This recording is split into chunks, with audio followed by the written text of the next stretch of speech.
Animal Care Services is an area in our department where the city really goes above and beyond the minimum services mandated by the state. Since 2012, this division has turned itself around from an organization that was known mainly for impounding and euthanizing animals to an industry leader that focuses on saving and enhancing the lives of as many pets as possible. This has largely occurred due to the dedication of the staff and managers of our Front Street Animal Shelter and a small army of volunteers committed to sustaining this legacy.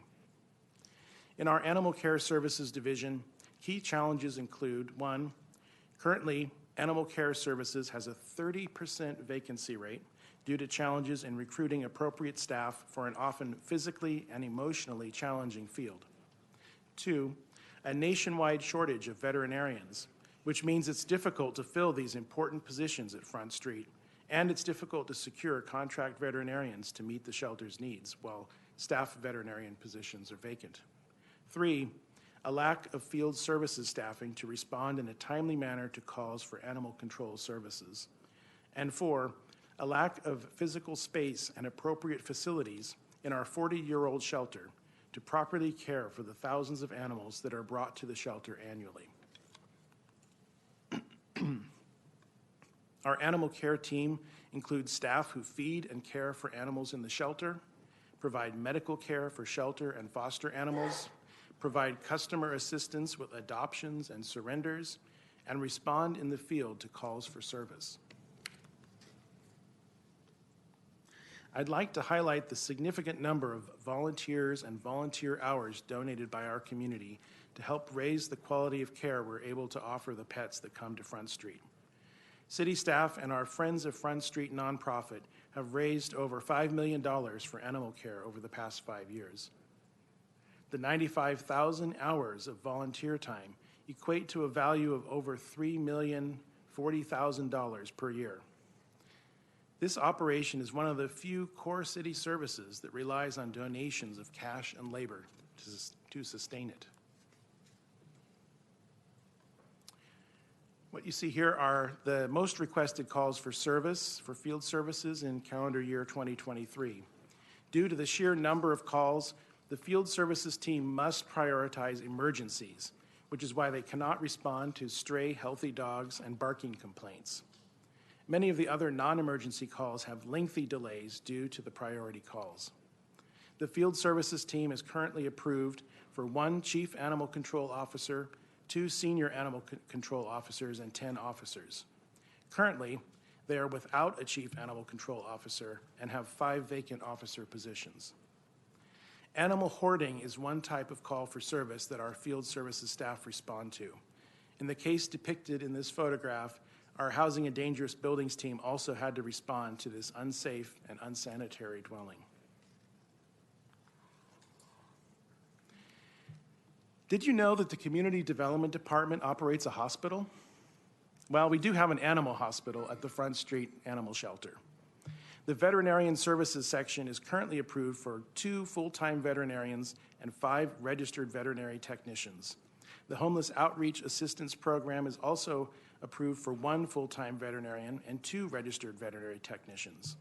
Between both programs, there is only 1 city veterinarian currently and 4 registered vet techs. In order to make up for this staffing shortage, Animal Care Services has an arrangement with our Friends of Front Street nonprofit to provide contract veterinarians. We also utilize private veterinary hospitals for after-hours and supplementary services. Our key metric in animal care is our live release rate. Our staff strive to save as many pets' lives as possible. In the bad old days of the early 2000s, most animals in the shelter didn't make it out alive and were euthanized. As you can see in the graph to the right, over the past 12 years, the percentage of animals leaving our care alive and well has dramatically increased from a low of less than 30% up to 84% today. This was made possible by our dedicated team who are overworked, undersupplied, and operate in antiquated conditions. And yet, despite that, with substantial community support, we have made great strides to care for animals. This is what we like to see. This is just one example of a foster animal that was healed and adopted due to the efforts of Front Street. And that's a before and after, left and right.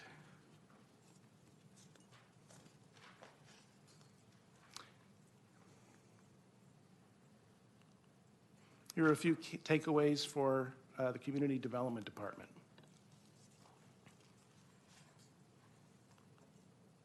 This concludes my presentation.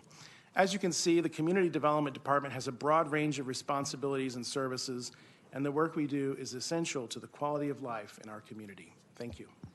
Thank you, Mr. Pace. And I'm going to give you a little bit of a break in the talking for now.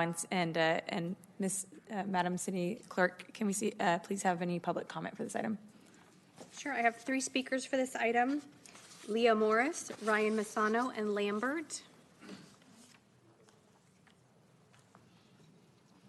Leah, did you still want to present? Okay, thank you. Your speaker said you might not. Hello, thank you so much. My name is Leah Morris, and I am the chair of the Animal Care Citizen Advisory Committee here for the City of Sacramento. And after 3 hours of listening to the many, many wonderful programs that this city has responsibility for, I'm also struck of the challenges you face with some of these budget discussions. I really just wanted to be present today to advocate for the animal care services. As you see, the challenges with staffing the facility itself, and the program continuation of the programs that are the outreach and the adoption and the spay and neuter programs are struggling and are amazing, and the people that participate in these services are amazing and wonderful people.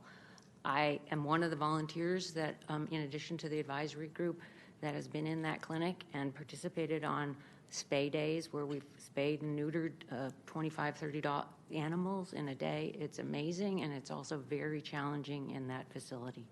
So we look forward to continuing the work of the committee with you all, and also just wanted to emphasize again, hopefully, your attention to the shelter and supporting the work of the shelter.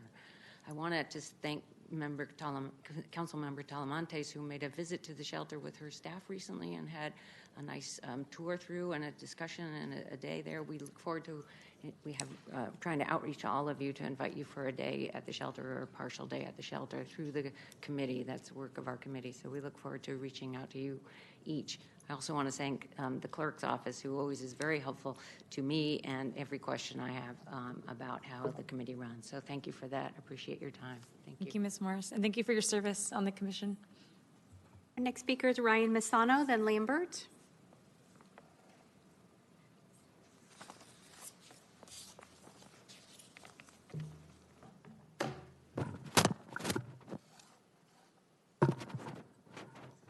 Make sure that's visible, please. Proceed. I'm not leaving this podium until I get my 2 minutes. You guys have a nasty habit of ending comments that you don't want to hear. The last meeting, by the way, for those not present, was just ended because the mayor did not like to hear the truth that he's not fond of. Please make that clear. When it's your speakers, you have no problem making it clear. I'm tired of the shenanigans of this council and your paid agents in the audience who constantly interrupt to try to quash the truth. They're not here tonight or today, that it looks like. I'd advise you to be ashamed of yourselves, but if you're a politician in a Democrat city, you have no shame. I want to recommend drug testing politicians. I just brought up the tribe that was responsible for the murder of 100 million. The mayor trampled on my First Amendment rights, and the next meeting continues as if nothing has happened. I don't know how members of the city council function without drugs. You're all living a lie, which is why you all are disturbed by the truth so much.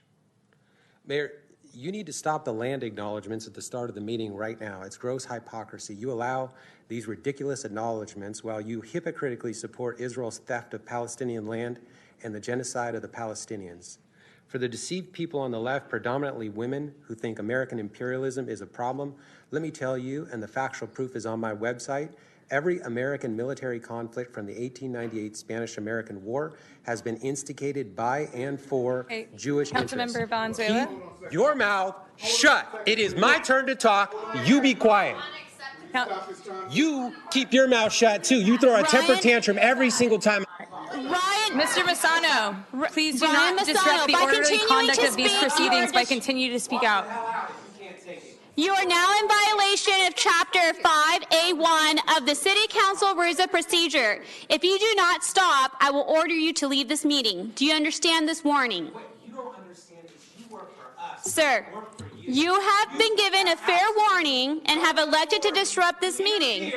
I now order you to leave the meeting. You understand what I'm saying?